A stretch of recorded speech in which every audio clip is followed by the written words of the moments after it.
Government offices and banks were closed on Tuesday, bringing business to a standstill in many places. Public transport workers walked out, so getting to work was an ordeal as buses and ferries didn't run.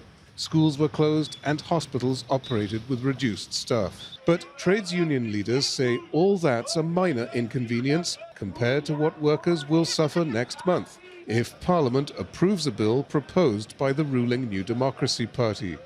Critics say the 3-month-old Conservative government is building on reforms introduced by the previous left-wing government that eroded workers' rights. This is our answer to the two-pronged attack from the government. It presents itself as growth for all, but on the other hand strikes at collective wage bargains and social security. It limits the way unions work, attempts to control what unions do, and limits our right to strike. The previous Syriza government started this, but now New Democracy has taken up the baton. Workers are further infuriated by government plans to keep a database of unionised employees and only allow union votes on strike action to be done online. Union leaders say that amounts to state surveillance. The bill also weakens the union's power to negotiate wages with employers by making it more difficult to go to arbitration if talks break down. The government says that by giving employers more discretionary power, the new law will create jobs. It's pledging to double the current growth rate to 4% and also to cut taxes.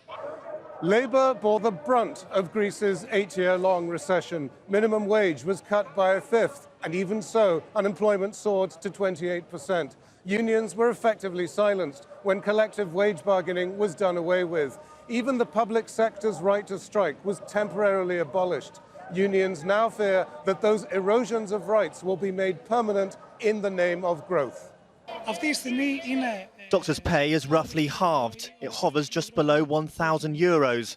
Overtime is either not paid or paid inadequately. And our salaries simply do not compare to what doctors are paid abroad, which leads many people to leave.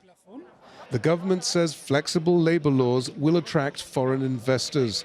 Unions say an obsession with growth is being used to oppress workers. Psaropoulos, Al Jazeera, Athens.